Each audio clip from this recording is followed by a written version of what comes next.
Seamus is going to speak, and Stacy, you're going to speak this morning. And Stacy's going to start us off. I would like to introduce y'all, Stacy. Hi.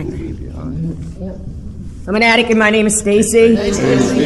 First and foremost, I want to thank the God of my understanding for allowing me to get here safe. I want to thank this programming committee for inviting me down to share my experience, strength, and hope. I'm from Providence, Rhode Island, which is up in New England.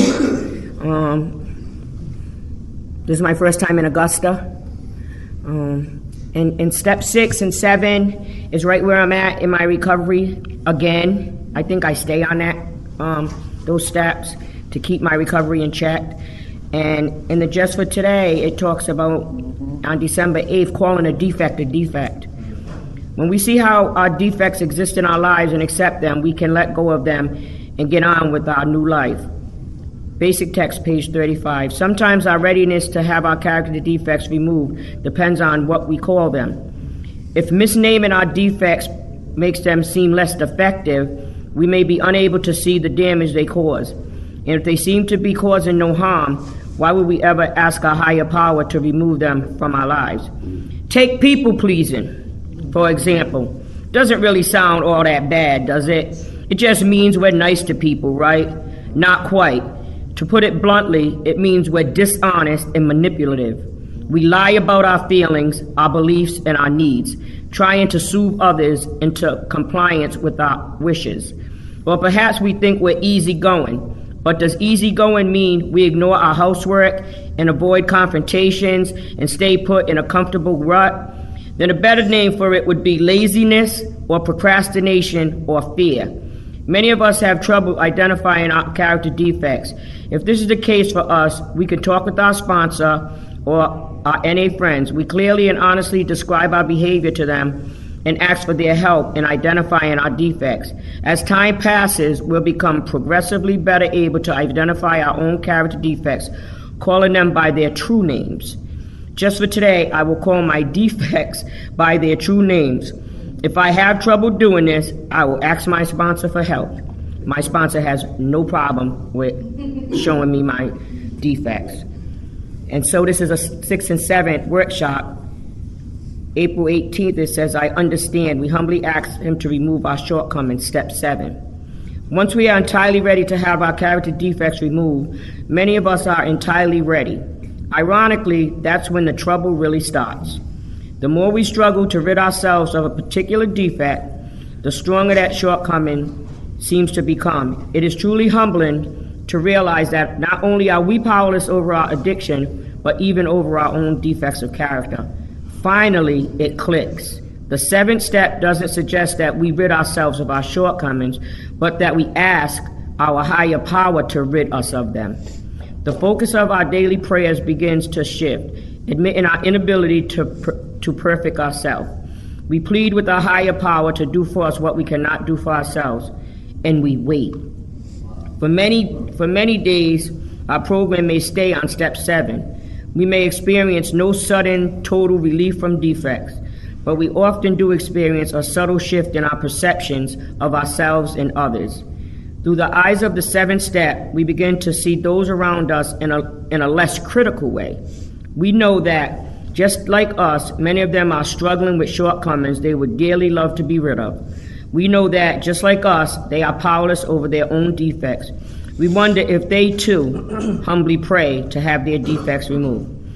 We begin evaluating others as we have learned to evaluate ourselves, with an empathy born of humility.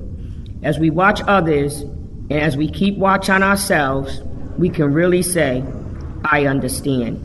Just for today, God, help me see through the eyes of step 7. Help me understand. A little bit about myself. I come from a family of 8 children. I'm number 6, right? And I was that problem child. You know, I gave my mother the most hell. I got a lot of beatings, and to me, negative behavior was better than none. I mean, negative behavior was what I learned, and acting out and getting negative outlooks was better than getting no attention at all. So I always acted out, you know, acted out in school, acted out in the neighborhood, whatever I did whatever I wanted to do, just put it that way. And what I wanted to do, today I learned that they are character defects, you know. I abused people, I was very angry, my anger a lot turned into rage, I lied, I cheated, I stole, I have a lot of vanity, you know, insecurities, codependency. I had all of that as a little child, and then got to Narcotics Anonymous, and somebody, you know, my sponsor and some of the people that have been part of my recovery have pointed that out. And you know, the first time people point out your character defects, you get real defensive and be like, that ain't me.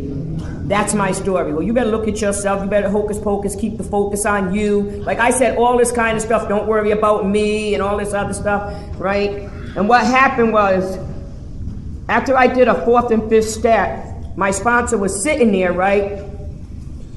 And she was writing down all this stuff. And what I've learned as she gave me the paper was, I looked at this stuff and it reminded me of the little girl that did whatever she wanted to do. And that's how I got a seat in Narcotics Anonymous, because I wasn't gonna listen to nobody, you know. I had fear of vulnerability. I don't have it as much as I do. And like, vulnerability means like open up for attack, and I don't really want to be opened up for attack, but you know something? Vulnerability also means like it's okay to let your guard down, Stacy, because not everybody's gonna hurt you, you know. And like, I'm a survivor of incest, I'm a survivor of physical abuse, I'm a survivor of emotional abuse, I'm a survivor of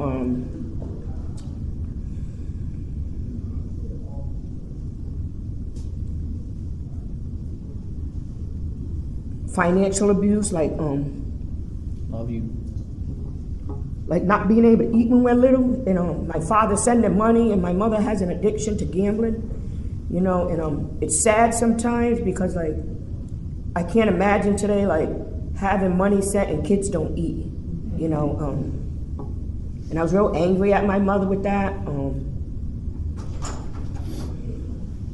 I had so much emotional and mental abuse, because when I was 8, my older sister died of this addiction, and she was only 19. And my mom didn't know what to do, so she sent me to this like psychiatrist.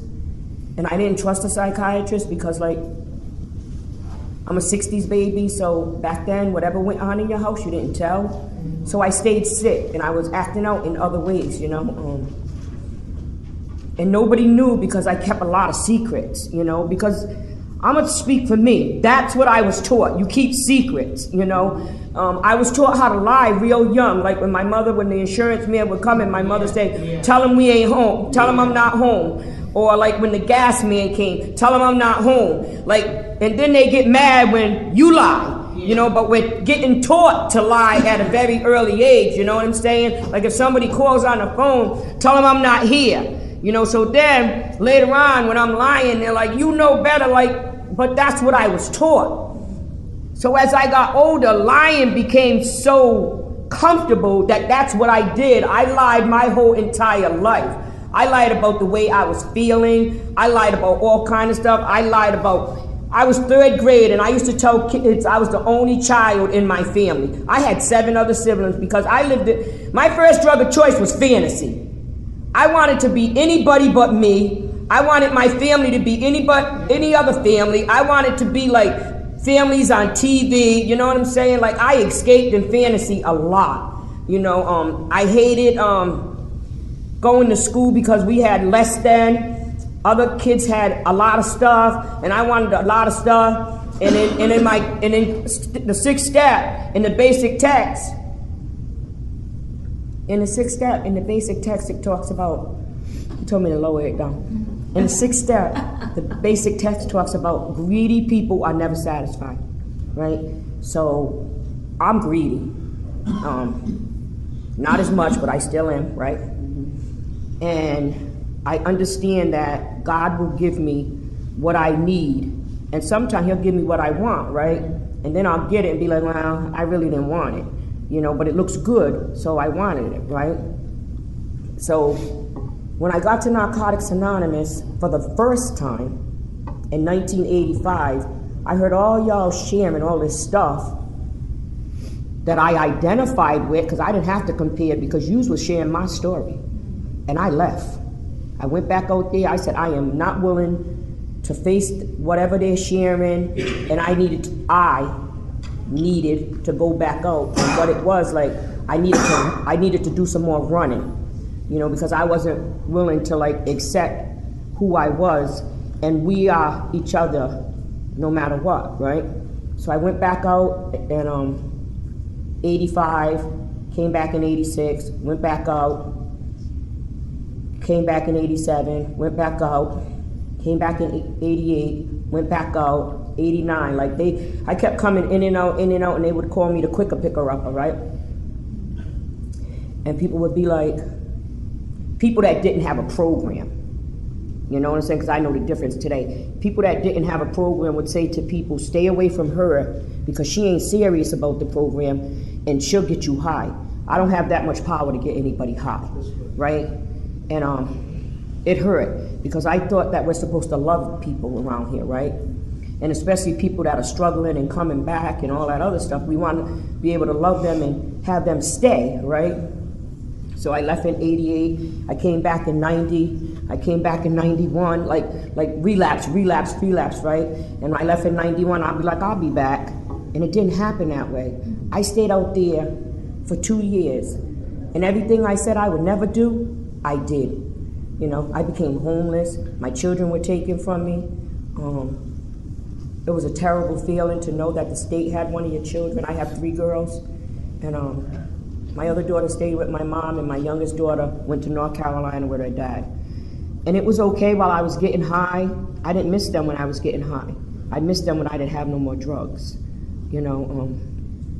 And at the end, at the very end, I surrendered. You know, I remember my last day using. I was strapped to the gurney in the hospital, and a security guard was standing there watching me. That was January 5th, 1993. That means this addict that kept coming in and out, in and out, in and out, just celebrated 22 years last month, right? So just because you relapse don't mean that you can't get this, but you don't have to relapse to get this either, you know? If you're new, just stay. I always say that, like in our literature, it says the newcomer needs more encouragement to stay, you know? So just stay here, you ain't gotta keep coming back. See, I took that literally, like keep coming back, you know what I'm saying? I tell people like, just stay your ass here, right? And when I got here, January 5th, 1993, everything I didn't do, I did. Like I got a home group and I got active in that home group. And for then I belonged. I said, this is my home group. And they said, we're gonna make you the coffee maker. I said, me? You're gonna make me responsible for making the coffee? I made coffee for a whole year, and I went to that meeting for a whole year, every Saturday in the afternoon from 3 to 5, and I felt that if I didn't go to that meeting and do the coffee, they wouldn't have coffee. Mm-hmm. See, I didn't know that then, but it kept me going to the meeting, because I started getting a conscience, and I said, there's no excuse not to go to my home group, you know what I'm saying? And then I didn't have my kids, I didn't work, you know, all I did was meetings, you know, so there was no excuse, right? And then I got a sponsor. And how I got my sponsor, right? I would go to this step meeting every Tuesday, right? She didn't look like me, she didn't share like me, she wasn't my age, she didn't come from the same neighborhood I came from, she was like the total opposite from me. But she sounded like she knew something about the steps. And I knew that that's what I needed in my life, right? And I got her as my sponsor, and I called her every day. And I began to love her and trust her. You know, and I got a God of my understanding, of mine, and my sponsor would tell me to get on my knees and pray, and I would tell her I had a hard time with that, and she's like, well, throw your keys under the bed, whatever you need in the morning, just put it under your bed, and I tried that, and sometimes I found myself lying to her. She said, did you get on your knees? And I would lie. And then one day, when we was doing step 3, and it talks about we could communicate to the God of our understanding in any way that's comfortable for us. And the addict and the arrogant person that I am sometimes, right? I had to show her that, you know. And I communicate with God the way that's comfortable for me, you know. And I communicate with God a lot. And I meditate a lot, and I listen to what God says to me, you know, more times than not. Today, today. We're going to keep it in today. I don't know what's going to happen later or tomorrow, right? And I got active. I did whatever I needed to do. Oh, God, that must be me. I am so sorry if that's me. I forgot to turn my phone off. Sorry. I don't want to be ignorant because usually I turn my phone off. And so I started getting active in my home group. I started going to GSR meetings. Somebody put me in a GSR position at 30 Days Clean. You know, I was the greeter at another one of my home groups, right? And then we have a business meeting, and they're like, "Oh yeah, we'll put Stacy in the GSR." First and foremost, I didn't even know what GSR meant. But what I've learned coming around, right, that nobody wants to be the GSR. I don't know why I like being the GSR now. Because I want our group to know what's going on around Narcotics Anonymous. And if our group needs some help, I like going and bringing it to area, you know what I'm saying? Because with 22 years clean, I'm still active in my groups, you know what I'm saying? I don't ever want to get like too comfortable and lazy, like I shared, that I don't need to like come to NA because I got too much stuff to do and I put my time in and things like that. I truly believe in rotation, you know. My Women's Step in Tradition meeting, I was the bookie there for like, well, the speaker seeker, bookie, that's we call it the bookie. Sounds like a different, you know. I was the bookie for 3 years, and it was like the group was small, but I know that was the meat and potato meeting of my life, right? So it was like some more people started coming, right? And they put somebody else in the position, and I was so happy, right? And they said, "So what are you gonna do?" I said, "I'm gonna make the coffee, I'm gonna be the greeter, I'll put out the key tags, I'll do this, I'll do that." They're like, "Well, you got 22 years, why don't you be the treasurer?" I said, "I'll spend the money." See, people don't want to admit that, right? One of my character defects is irresponsibility, right? And I don't know the difference between your money and my money, right? Because if I put it together, your money look good like my money, right? And if it's in my house, evidently it's my money, right? So I don't touch the money. That's just for me, because it's like, I don't ever want to have that feeling like I'm stealing, you know, especially from a program that's saving my life, you know. And I get backlashed on it, like you got all that clean time, this and that. I don't want to be the secretary because my personality is very strong. You know, and I don't want people to think it's Stacy's meeting, you know, so I stay away from that too, you know what I'm saying? I know my limitations today, I know my assets, you know, and my assets is like, I know how to be like, go get the literature for my group, the GSR, like I know how to like hug people, like hugging people and like helping us grow spiritually. That's what hugs mean. And I love to be hugged, and I love giving out hugs, because you don't know, a hug might save somebody's life. You know, sometimes I like giving out key tags, you know what I'm saying? I'm very enthusiastic about Narcotics Anonymous. I love Narcotics Anonymous. You know what I'm saying? And if you don't love Narcotics Anonymous and this place is keeping you clean, and this program is keeping you clean, you need to reevaluate what you do love. Because first it's God, then it's NA, and then it's me. Because without God and NA, it's never going to be a me, you know. And I'm going to talk about my character defects because it comes from our flat book, right? Some questions in there, right? And in the question number 10 in the 6th step talks about list each defect and give a brief definition of it, right? Lust. Longing desire to desire eagerly. In what ways do I act on this defect? When I long or desire something and cannot get it out of my mind. When I act on this defect, what effect does it have on myself and others? The effect I have on others and self is I embarrass women when I approach them, and I feel rejected when they don't pay me any mind. What feelings do I associate with this defect? Flirtatious, nasty, shame, fun? Am I trying to suppress certain feelings by acting on certain defects? Loneliness, horniness. This is lust now. Hopefulness. What would my life be like without this behavior? Boring.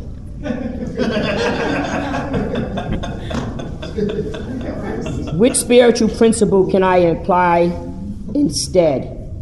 acceptance, honesty. I got to get honest about how I feel about that lust. God reliant, because I was caught up in lust I was caught up in lust. I went to a convention in Atlanta, right? Thanksgiving weekend. When I act out on a defect, right, it multiplies, right? Like they have babies, right? Like they don't die, they multiply, right? Because you just can't act out on one defect and the other ones just chill like this, right? They was all coming out, you know what I'm saying? Like I'm talking to this person on the phone right now, I'm codependent, waiting for them to call, right? Now I'm angry because they're not saying what I want them to say, right? Jealous because they got somebody, right?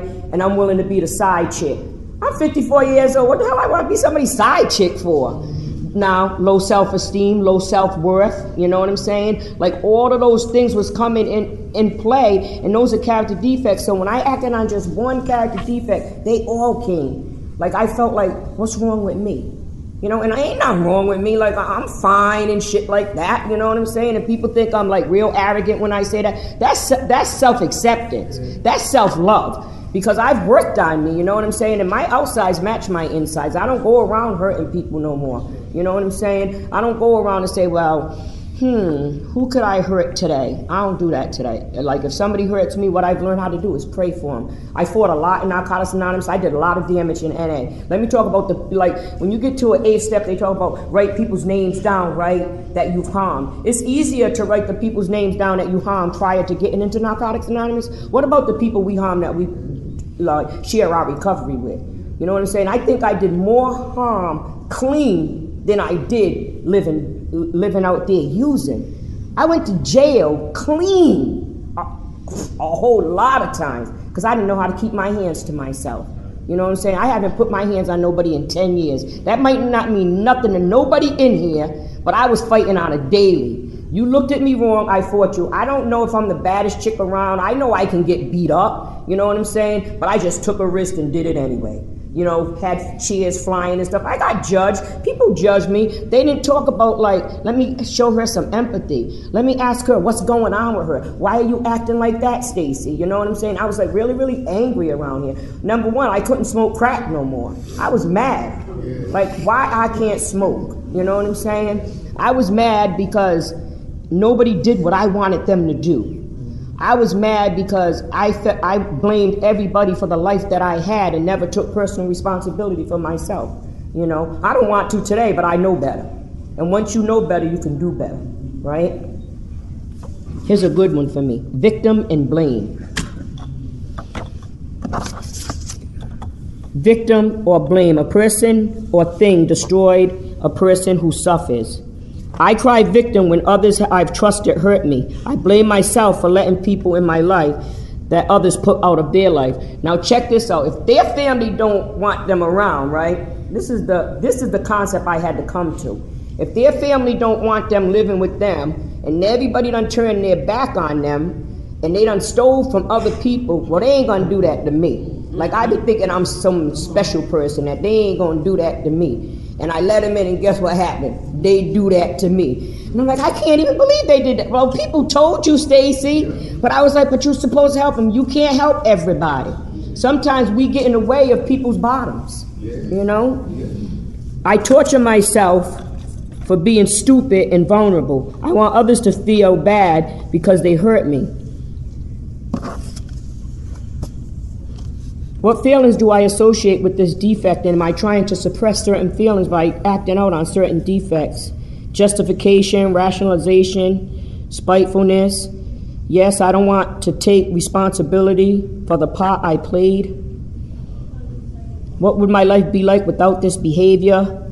I'll be looking at myself more. I'll do some more self-evaluation. I would be peaceful. I would accept myself. Because I don't want to be blaming other people for what I've done today, and what spiritual principle can I apply in self? I'll be honest, I'll be aware, I'll have some compassion, and I would have some acceptance, because I don't want to blame people for what I do. The prayer for step 7, right, for this prayer, blame and victim is, God, where there was blame and victim, let there be acceptance, self-honesty, humility, and forgiveness. God, this is step 7, help me to live beyond the limitations of my old ways. Help me to follow a spiritual path that when I feel this defect, I will go to you to be reminded that I am not perfect, perfectly taken care of, reminded I am perfectly taken care of through you, through your will, God. Help me to have self-honesty by taking my inventory, knowing my part, and being able to have the courage to remove myself regardless of how I feel. May I always remember I am better than no one and no one is better than me. I am free to have God always help me to remember that we all have our own process. Forgiveness frees me and it allows others to be who they are. You know, and that's where I'm at in my recovery. It's like I look at a lot of my defects, and when I was caught up in that lust not too long ago, right? Everybody that's around me, my groups and whatever I'm going through, I share. You know, and a lot of people get uncomfortable with me sharing and stuff like that, and it might be their story. I might be helping them, like maybe one day they can help their self and free their self up, right? Because I know when I came in and was talking about incest, I was very uncomfortable with that word. But you know something, when I came back and I did some step work, because it talks about it in our literature, I knew that I needed to free myself with that, because if I didn't, I was going to keep using. You know, and what I've learned, it wasn't my fault. For a long time, I carried it, and I thought it was my fault. And in the process, people don't understand that I have forgiven my family members that have touched me. You know what I'm saying? I love them because they were sick too. You know what I'm saying? And people come in here, and some of us have that issue, and some of us have done that to people. We are human beings, and we need forgiveness. You know, because whatever I did, it might not have been that, but I need forgiveness of whatever I do. You know what I'm saying? I don't need nobody beating me up, because I do that by myself. You know, and if you're in here and you ain't got in no fetal position yet,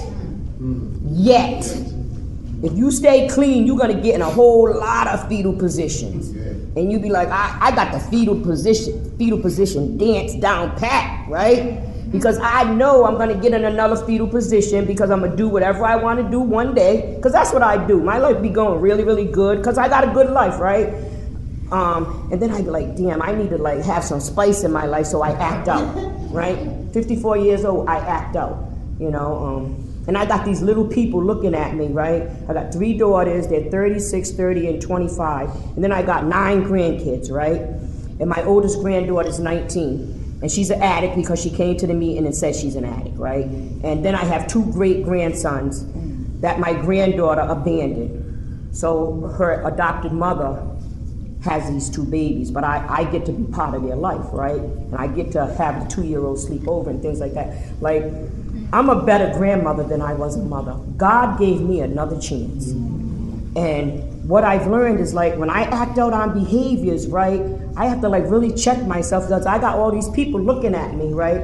That I gotta be the stand-up person, I gotta be the strong person. Oh, you shouldn't act like that because you got a program. No, I'm a human being and I fall short sometimes, you know what I'm saying? And sometimes the right thing don't always feel right. You know, I don't like doing the right thing all the time. My life gets bored sometimes, you know, and I gotta throw a little bit of chaos and drama in there.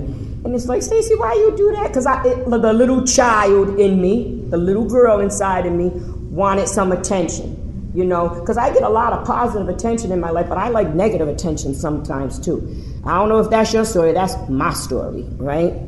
I got some more defects. I'm not going to read them out because I got a whole lot, like they in here. That's how many I got, right?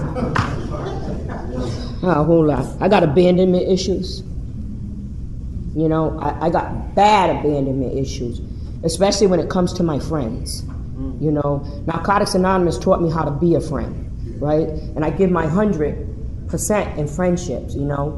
And when something goes wrong, right, and the person might hurt me or I might hurt them and the relationship's not good anymore, I feel abandoned, man. And that stuff hurts, you know what I'm saying? And then, like, me, it depends on how you hurt me, where I'm gonna forgive you, you know? I forgive everybody, but do I want you in my life? Because if I see you treating you good, not good, you ain't gonna treat me good. But if I see you trying to be a better person, I don't mind letting you back in my life. You know what I'm saying? Because some people let me back in their life because they say, Stacy, I see a change in you. You know, first and foremost, you ain't choking nobody. So that's a big change, you know. Envy. You know, I get envy when I see people like don't have to work as hard as I have. You know, like you got a new car. I can get a new car too. I don't want no car payment though. I don't want high insurance. You know, I don't want to work. You know what I'm saying? I'm that kind of person, like I've worked since I was 14 years old. I'm 54. I haven't worked in the last 5 years. You know, I'm disabled. I may not look it on the outside, but I have chronic kidney disease, right? And another thing, I have mental illness. You know what I'm saying? A lot of people don't want to talk about mental illness, and it talks about in The Journey Continues that mental illness is real. You know, people talk about like you take medication, you're not clean, you are not my psychiatrist, because trust me, the only reason I have not put my hands on nobody in 10 years is because I take my mental health medications every single day. If I don't take them, I'm fighting you, I'm going crazy, I'm hitting you upside the head with chairs, I'm cussing you out, and I haven't had to do that in a long time. Something must be working, you know. I told you when I was younger I had to go see a psychiatrist, you know what I'm saying? So I had I was unbalanced my whole life. I just finally got diagnosed when I was coming to Narcotics Anonymous. They told us NA might not be everything for everybody. We might need to seek outside help, you know what I'm saying? So for all them people, right, that got a doctor's degree in here, right, what I told them, like, you ain't my doctor. And I know what I need for me, you know what I'm saying? And we turn people away when we talk about mental illness because they feel like they don't belong. You know, and if you don't have mental illness and you're acting out, what's your excuse? It says that in there too, where illness and recovery, you know. Gambling, that's where I'm at. Here's my justification for gambling. I don't go to the casino.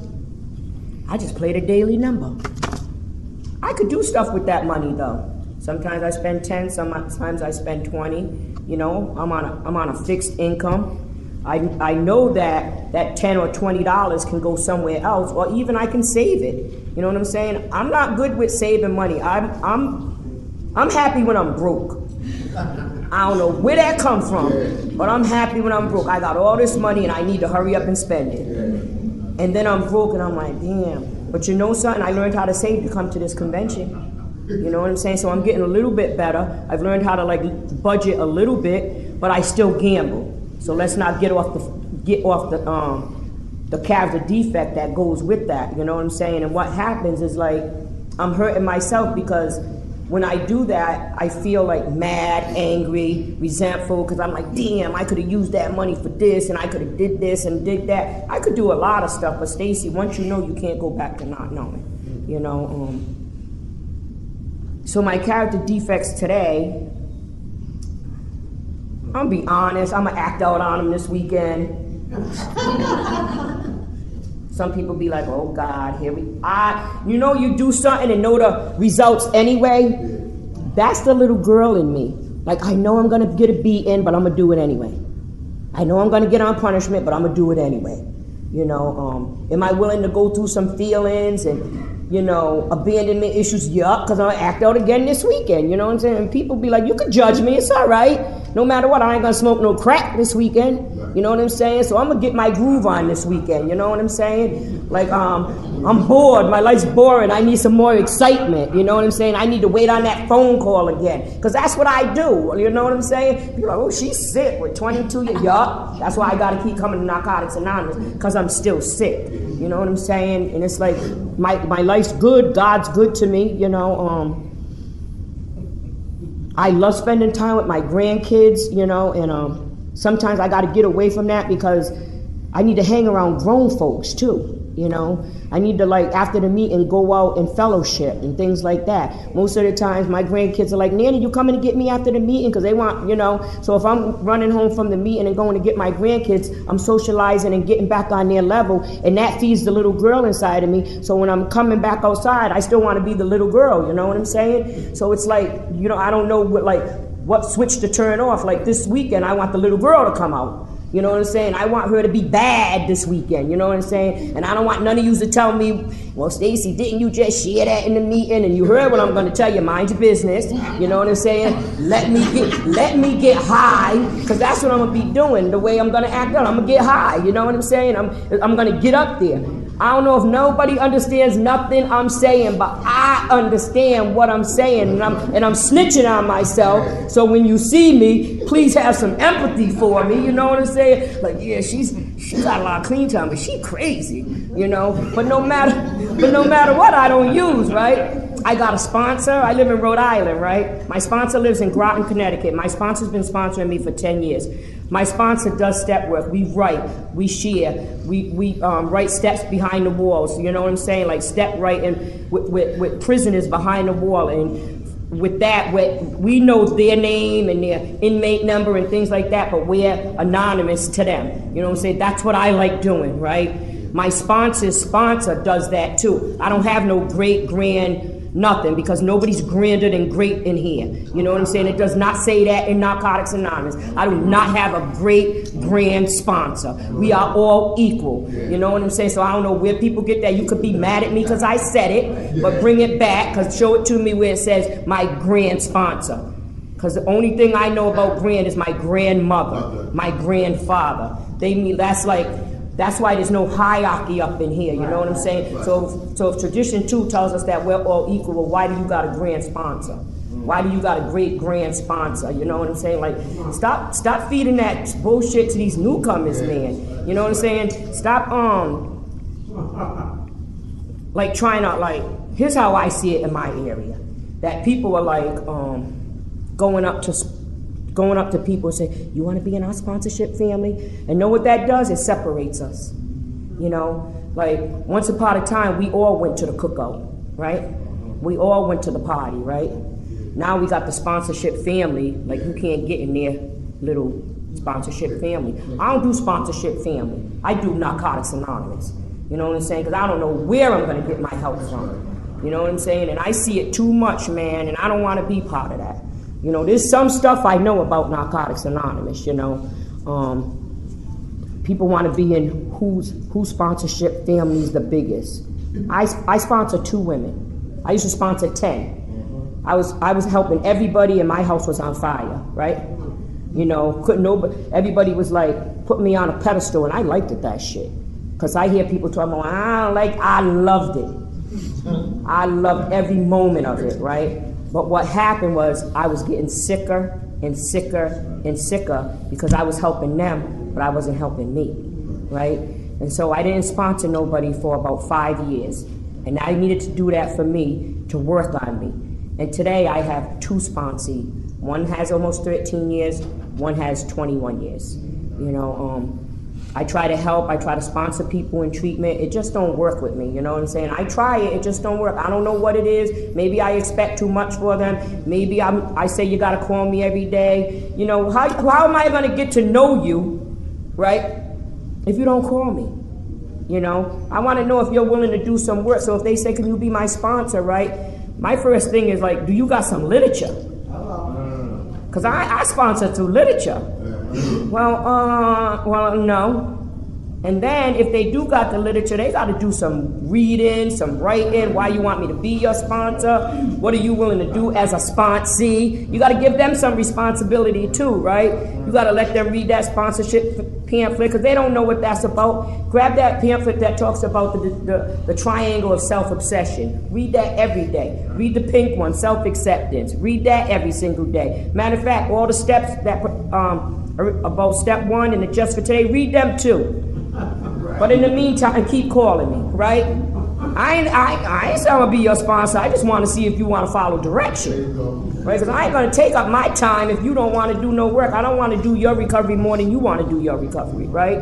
So in the process, I'm like, okay, you got your basic test because you said you got all the literature. Well, read step 1 in the basic test. But in the beginning, don't forget to open the book and read about our symbol in the introduction to Narcotics Anonymous, right? And then, you got the green and gold? Oh, open that and read step 1 too. I still ain't told them that I'm gonna be their sponsor. I wanna know if they're gonna follow direction. I'm done doing that. Okay, you know all them questions in step 1? There's 69 of them, and some of them got A, B, C, and D in them. If you're having trouble, while we're talking every day, ask me some of them questions if you're struggling, because we ain't gonna just do yes, no, yes, no, yes, no.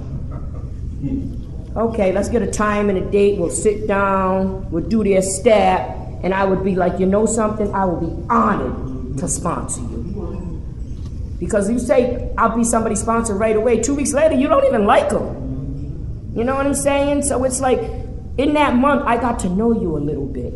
In that month, I saw like, you took direction. In that month, I saw that you was humble enough to call me every day. And then after a while, if it's 6 months go by and they be like, oh, why you gotta tell me that? And why you got me doing this? I'm gonna say, go back to that page that I told you to write and said, what will you do as a sponsee? Remember what you said. You was gonna follow direction. Because this program will be real, real easy if you just follow direction. My life's easy. My sponsor tell me to do something. I don't be like, I got 22 years. I don't need to listen to her. Guess what? How you gonna tell help how to help you? I need help. I tell all y'all, I need help. I don't ever want to get better where I don't need help. I see too many people with double-digit clean time going back out, either dying or staying out there because they're too proud to come back. You know what I'm saying? I watch, and I don't want to be one of those people.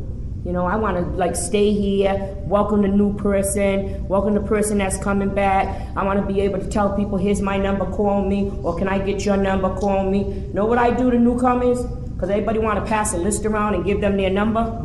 I said, what's your number? Because I know they ain't going to call me. You got a whole list of people that you ain't never seen, right? And you're like, and they want to smoke, right, or get high. And they're looking at this number. You know how it is. I ain't calling them motherfuckers. I got their number. Hey, how you doing? Who's this? This is Stacy, the girl at the meeting, you know, the loud one. Oh, hi, what you doing? I done bust their reservation. That's how we get them newcomers to stay here, you know what I'm saying? And I felt that because I was like, we keep giving these people the number and they're not calling us. But we as members of Narcotics Anonymous know that in order to get them, we need to grab their numbers. So maybe somebody out here, they can bring that to their area and do that. Like, yeah, we can give them our numbers, but take theirs too. You know, and call them. And you'll never know. If you call a newcomer, they will feel so important. Like, what? You're saying my name? You got my number? You're calling me? Oh my, yeah, you're important. You're very important. I need you. You know, I need you to help save my life too. You know, I don't know how much time I got left. No, I don't. You shared about 40 minutes. Okay, I'm gonna wrap it up. I just want to thank you for being here. And like how my life is today is like, it's real simple. I get up, I talked about laziness and procrastination. As far as my house, I'm a messy person. I'm not dirty, I'm messy. Like, I'll do my laundry, but I'll keep it in the laundry basket for about 2 weeks, you know what I'm saying? I don't fold laundry, I fold it when I'm getting ready to put it in the drawer, like that, you know? I don't have dishes in the sink, my bathroom's not dirty, I'm just a messy person. My bureau got a lot of stuff on it. It's just a lot of stuff, you know what I'm saying? And I only clean up and straighten up if company's coming. You know what I'm saying? I live by myself. I like living by myself. Do I hope one day to get in a relationship? I sure do. I ain't been in one in 10 years. And maybe that's why I ain't put my hands on nobody in 10 years either. Right? So that's another one, right? I ain't been to jail in 10 years. So I need to let people know that. But in this 10 years, I found out a lot about me. And if God sees fit to put somebody in my life, maybe I'll be a better friend first. And then maybe I could be their significant other. Because that's one of my hopes, you know what I'm saying, that God sees fit to give me somebody again. Because I always pick people, and I'm the sickest one in the relationship. Because I always be like, oh, you sick? No, I'm the sickest one, because I picked them. And I used to pick newcomers, and today I don't do that. I don't ever want to hurt nobody like that, you know what I'm saying? If I ever get somebody, and if they're in recovery, I hope they got steps under their belt, traditions under their belt, and make sure that I'm not their God, and I want to make sure they're not mine. Thanks for letting me share.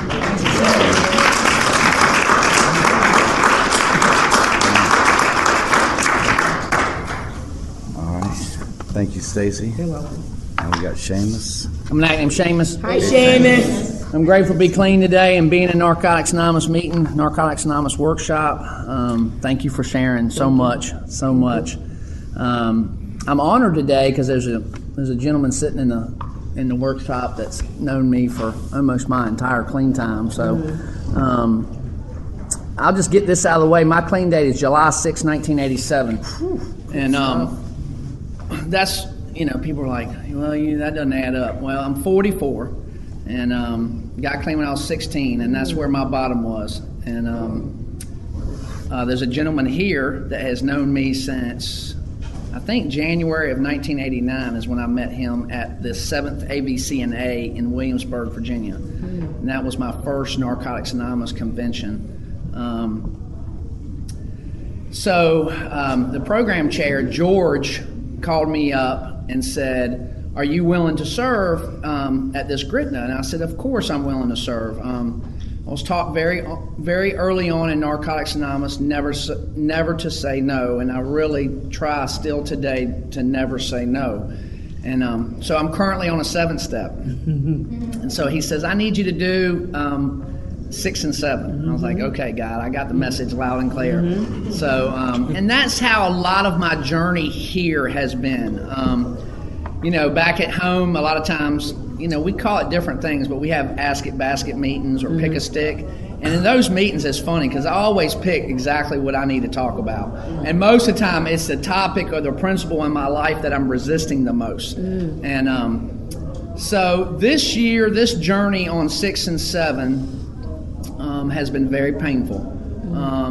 I've really kind of a lot on the other side of 7 now, with seeing some of the shortcomings being removed, becoming willing to be a different person, because it's been very painful to be this person that I was going into 6.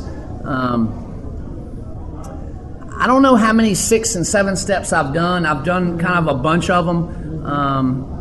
The path that I go by is I write the steps. Before our step guide came out, we used to do the Xerox copies that were passed throughout the whole fellowship. And then added to that, we would do all the definitions of the words, like my definition and Webster's definition. We would have to read all the literature. We'd have to go to a meeting and bring it up as a topic.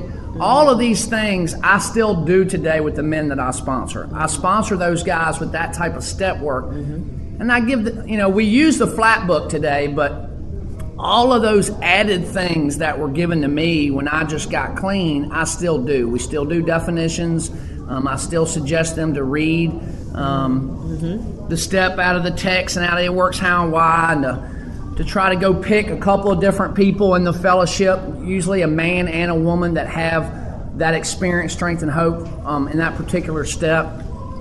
And this, I'm a very open, vulnerable, sensitive. I cry a lot. My first 5 years, I cried so much that I got to a point where the healing and the step work that I had done, I had gotten to some healing. And I went to my sponsor one day and I said, what's wrong? I'm not crying as much as I used to cry. It was kind of funny. And he looked at me and he said, because a lot of that garbage and that damage has been taken out and it has been healed. You're no longer really that open wound that you were when you got here. And this past year, there's been some amazing things that have gone on in my life. There have been some gifts given to me through the God of my understanding that I never, ever imagined possible. 25, 26, 27 years clean. Things that I thought that you would experience, but I just would never experience. One of those was more of a deepening personal relationship with the God of my understanding. I've always had a very, very close, and what I mean by that, I've prayed a lot, I've meditated a lot, I've done a lot of work in that area of my life for a long time. And I was one of the addicts when I got clean. I had a resentment towards God that was bigger than this building. And it took me, being clean, it took me a long time to get rid of that vengeful, hateful God. And, I wasn't taught that, but somewhere along the way in my childhood, I developed that. And by the time that I got to Narcotics Anonymous, it took me probably 2 or 3 years to really rid myself of that. Through the years, I've wanted more of a personal relationship, so I've gone down different roads to get that. But probably in the last year and a half, there were some things that took place that I'm just so grateful for. I mean, I'm not going to go into the details. There's some outside issues there, but it's allowed me to have more of a deepening relationship with God that I ever dreamt possible. So I have a sponsorship brother in my life who has a lot of experience in this area. And so when I started going down this path, I asked this guy, I said, will you please guide me and direct me on this path? And so we started doing some work in that area. And so before this meeting, my sponsor's here. We got together. He's doing another workshop. We got together last night and did some talking. This morning I did a lot of prayer and reading and kind of going over my step work. And so I called this guy right before I walked out of the hotel room, and I said, and so this is my fear. So my fear is I have all this experience in 6 and 7 this past year, and my fear is I won't be able to get this out of me and relay it into a message of hope in Narcotics Anonymous through 6 and 7. And so I shared this with this guy, and I said, please, and I called him. He's really busy, and he answered. Mm-hmm. And I said, I need some prayer. Can you help me pray? Let's pray before I walk into this meeting. And so we did, and I just started crying on the phone. And so let me talk about, I guess it's hard for me to talk about 6 and 7 without talking about 4 and 5. Mm-hmm. This last 4-step that I did was all about, let's say, I'll just be really brutal honest right here. The last 5 years of my life, I've been in 2 serious relationships. And the relationship before the last one, I saw a lot of things in me that came out in this 4-step and this 5th step, and then later on got put on this 6-step list. A lot of 6 steps in the past, I've had lists that are like, I don't know, 50, 60, 70, 80 defects, whatever the case may be. This past one that I did, my sponsor and he really wanted me to focus on, there's about 10 or 11 hardcore ones that are in my life. And then there's 3 or 4 that have been very, prevalent in my recovery, and that I've written about, I've done step work on, but really ruled my life for the last probably 5 years. And it's taken me this long of being clean. This is my experience. It's taken me this long with this amount of clean time, with this much amount of step work to get to this point to walk through these issues. And really the ones that I'm talking about for this addict have been codependency and and there's a couple of things that tie off of that are a part of that defect. Seeking approval of others, and then the different one, I guess another side branch of codependency is really putting you before me and putting me on the back burner and me suffering because of that. And that's not just for this addict, that's not just in intimate sexual relationships with women. That's in all of my relationships. I've seen it come out in my coworker relationships. I've seen it come out in sponsorship. I've seen it come out in friendship. And these defects, like all of the other defects, have been deadly. And so this relationship ended, and and there were some things revealed in that relationship. There were some sides of Seamus that I had never, ever seen before in all the years that I'd been clean. And long story short, some things were revealed later on. And so I got a job. I got laid off. I was a part of one of those when the economy fell through the floor. And I had to file bankruptcy. And so I foreclosed on a home.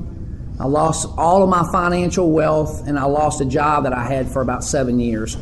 And so I ended up getting a job in an industry that I had never, ever been in. And the job was just extremely demanding. It was in a production bakery. And basically what happened was I volunteered for it, but I stayed in that job. I mean, I was miserable, absolutely miserable. I lost 40 pounds in about 2 months. That's how physical and high stress it was. And I worked a lot of 12-hour shifts. Well, outside looking in, a lot of people would be like, Shameless, there's a million other jobs out there, just walk away.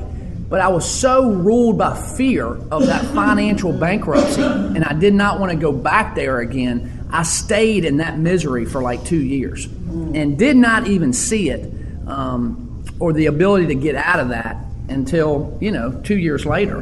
And that's with going to meetings, working with a sponsor, working steps, working the program.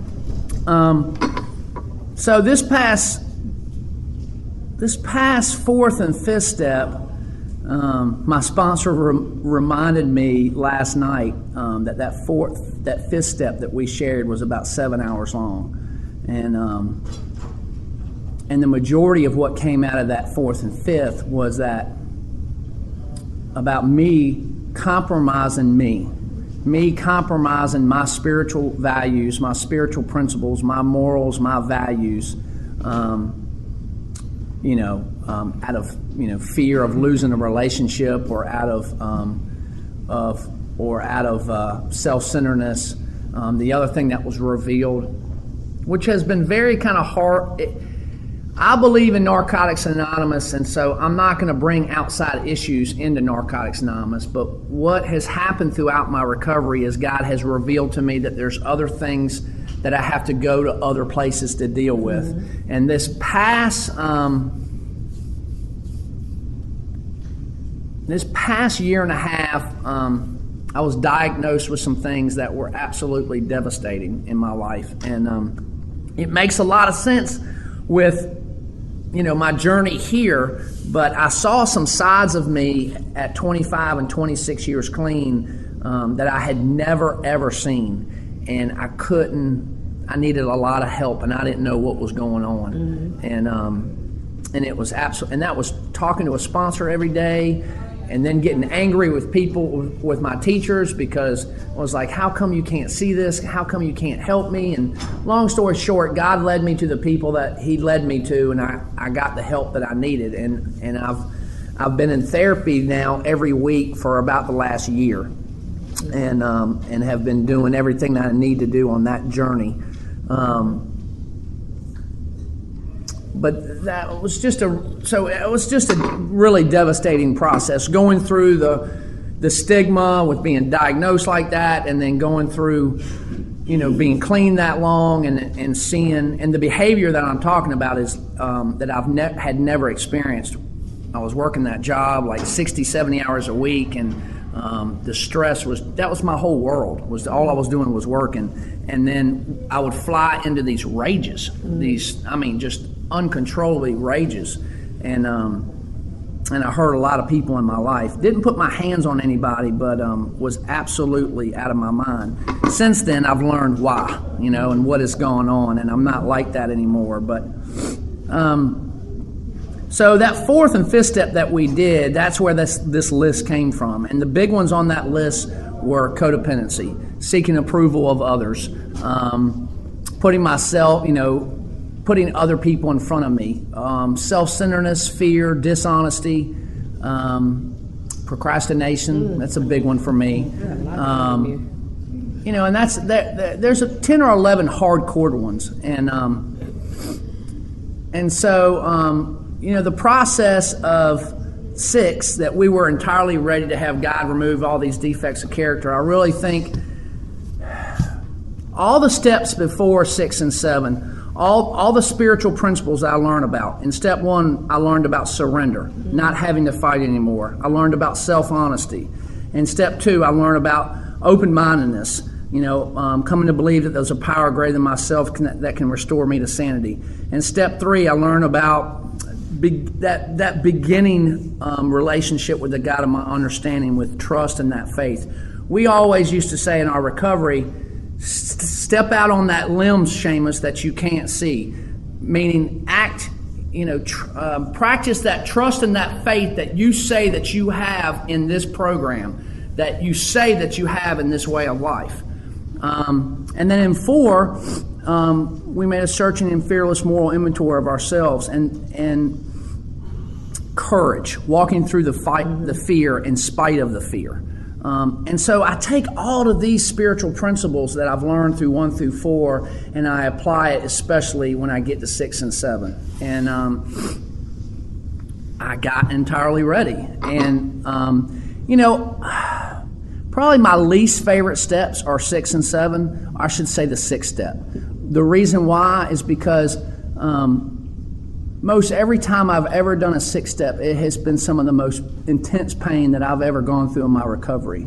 And you talked about the fetal position. I remember having 13 years clean, being on the side of my bed, on my knees, crying to the point where I had snot rolling down my nose, talking to my sponsor's voicemail that I had become entirely ready, clean at that position. And this time around, it was about as painful as that, but it was to the point of the anger. There was one point where I had that anger at God, and I was like, why did I have to lose so much before I got to the point of becoming entirely ready? I don't know. Sometimes things, that's what it took. That's what it took this time around. I don't want to be the man that I've been in the last 2 years. I should say last 2 years, probably 2 years prior to 6 months ago. How about that? And I want to be a better man. I want to be a more man who practices humility. I want to be a man that is, the growth today, my sponsor and I talked about last night, the growth today is that these patterns in my recovery I have become aware of, and that I am willing to do some things really different today.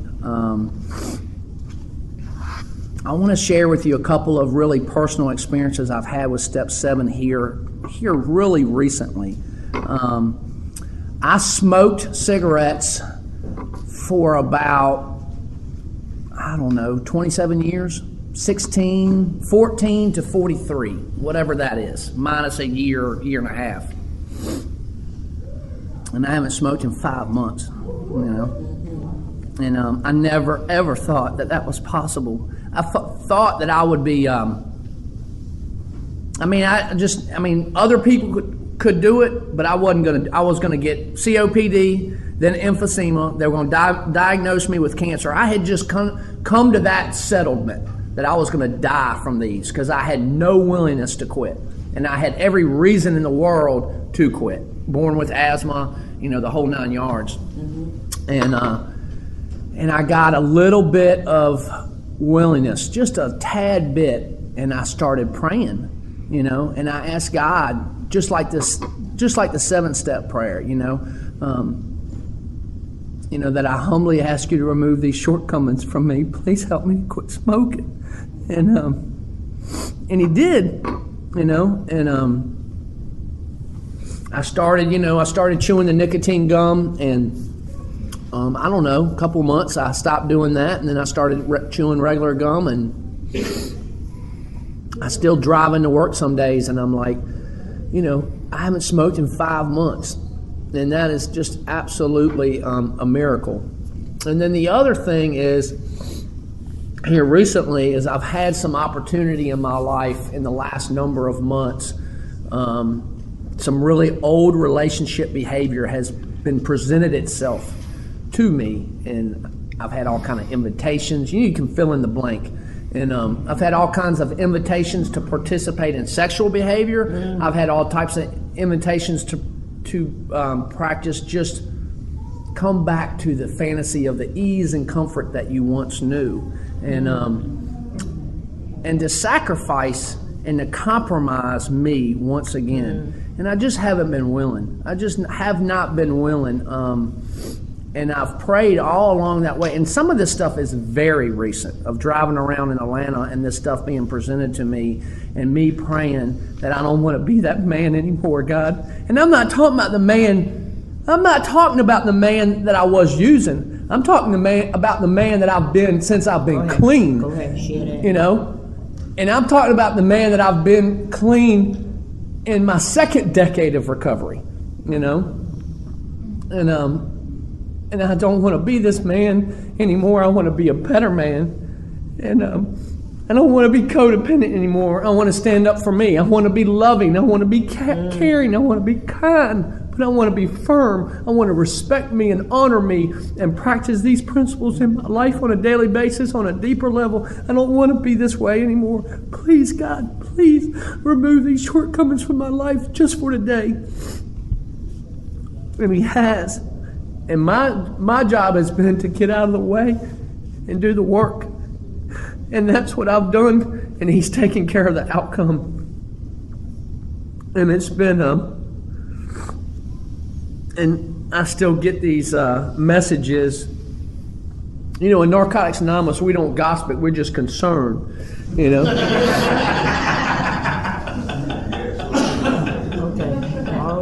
And I get these messages throughout the fellowship of like, I don't know how to put this, but shaming me, basically. You know, how come you're not participating? How come you're not coming? How come, you know, and it's not about anybody. It's about my relationship with the God of my understanding. It's about my relationship with me. It's about wanting to become more God-centered than self-centered, you know. I have grown, and I know this today, I have grown so much through this past 6th and 7th step, and I'm on that journey. You know, I'm on that journey of wanting to become. I see that. You know, it's no longer a dream today. I know later on I'll have more dreams, but you know, 2 years ago, I was wondering and questioning and thinking that I would not ever be able to be this man. And now I'm living it and experiencing it on a daily basis. And I'm not that same person that I used to be. And that's the stuff that keeps this addict who's been clean almost 30 years coming back. Still experiencing those spiritual awakenings through working these steps in this way of life. And sometimes I wish that it wasn't so fucking painful, though, to get to that surrender, you know? So I am just, you know, I used to hear one of my teachers when I first got here talk about humility, and he said humility is a funny thing because right when you think you got it, it's gone. You know, and today I have these moments, and on this journey here lately, I've had these moments of just the essence of humility. And that's just accepting me for me. All of my assets, all of my good, positive qualities that I like about me, that people in the people in the world that love about me, and my liabilities, you know, my procrastination, my fear, my judgmentalness, my dishonesty, my lust, you know. And I have these moments where I really just truly accept me and that and experience that humility in my life today. And you know, I'm ready to go into 8 and to make that list again and to step out on that journey of strengthening those relationships by me doing my part and making more of amends, you know, and clearing more of being a part of this journey of those layers coming off of that onion. And I don't know, it feels good to finally be here on the other side and to be on the other side of 7, you know.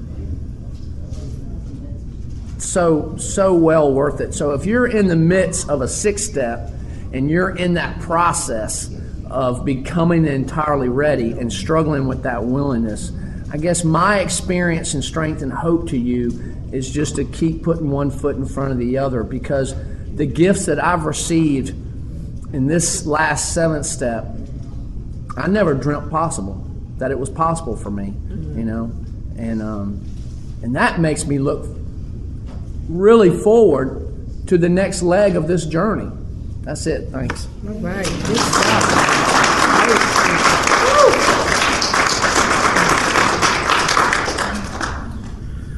Okay. I'd like to thank Stacy and Seamus for sharing. We got about 10 minutes. If anybody wants to come up here and share, says they told me it was supposed to last an hour and a half. We're doing pretty good. Somebody come on up.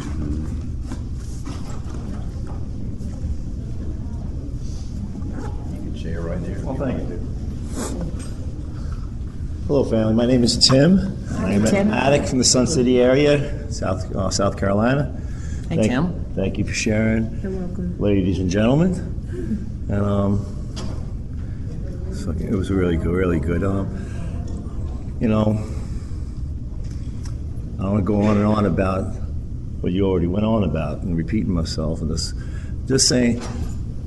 So I was in the hospitality room today, and I was sitting with my wife, and we're drinking, the bad coffee with the cream more and stuff, and fantasizing about Starbucks downstairs, And I said to her, remember when we, going to a convention was like the best thing in the world? And be like, wow, a free banana. This is freaking great, And then as you go on and experience this miracle unfolding in your life, you get a little hoity-toity, and I don't want the Starbucks now, and I want the cream cheese Danish and stuff. And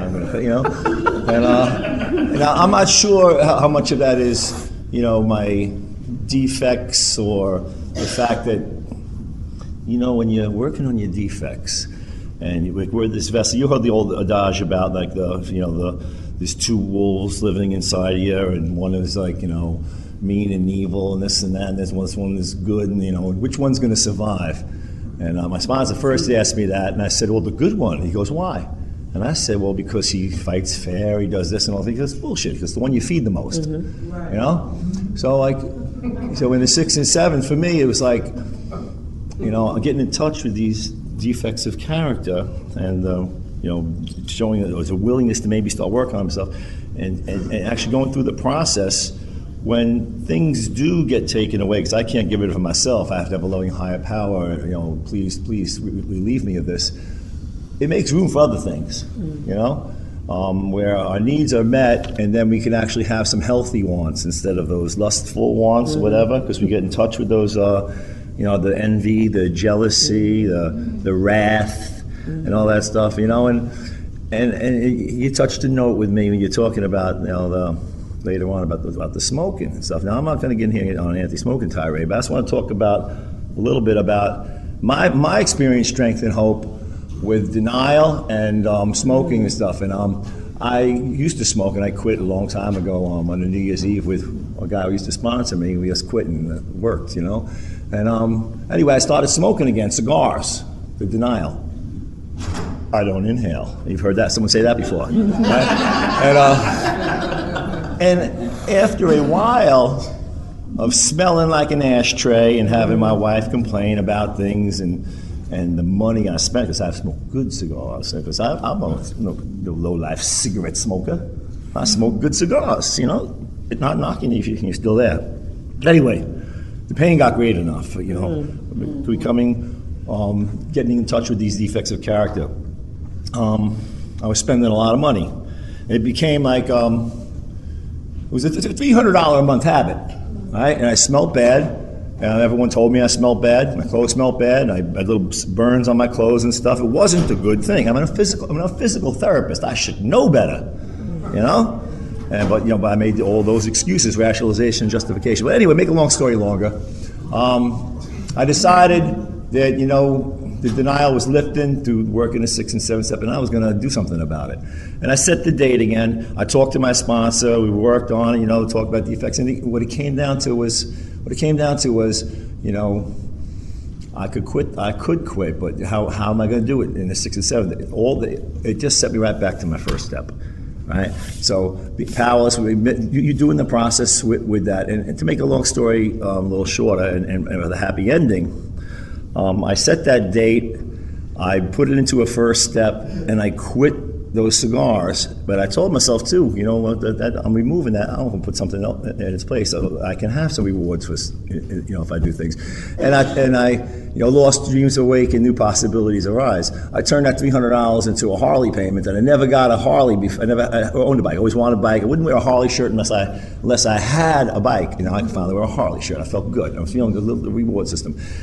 What that did too now, you see how God works, is it I got a really lousy interest rate because of the wreckage of my past, right? So it got me looking at my credit report, you know, and you know, not to get ahead of myself, but in a nice stuff, sometimes it says sometimes a separate list for financial amends is done for us, you know. So anyway, I let to look at that. I quit. Here it goes. I quit smoking. I get the bike. I look at my credit report. I start working on it. Things start getting better. I start making the amends. Timing's right. After I went through that period of losing everything, the foreclosure, bankruptcy, I did all that in recovery, and then I got a chance to restart by quitting smoking, went off through that, and I ended up getting a beautiful house again at the lowest interest rate possible, and things started just getting all sorts of better. Removing the bad, allowing room for the good. There's something to this program, the things that we can't even see, the miracles that can happen and unfold. And I'm not talking about material things. I'm talking about when I was using it in the disease, I couldn't have material things. Neither could you if you were near me. I was going to sell your shit too. You know? So this is a good thing we got going on here, okay? We got to keep this stuff going because it builds lives. It teaches us an ethic we could pass down to our children so they can live by our example. And you know, they don't have to, you know, worry about that specter of what's going to happen through the defects, whether it's emphysema or whatever, whether it's financial ruin, whether it's, you know, not being able to forgive and not letting go, you know, and passing on, breaking those chains of addiction where we can, you know, be a really nice functional family together. Thank you. All right, thank you.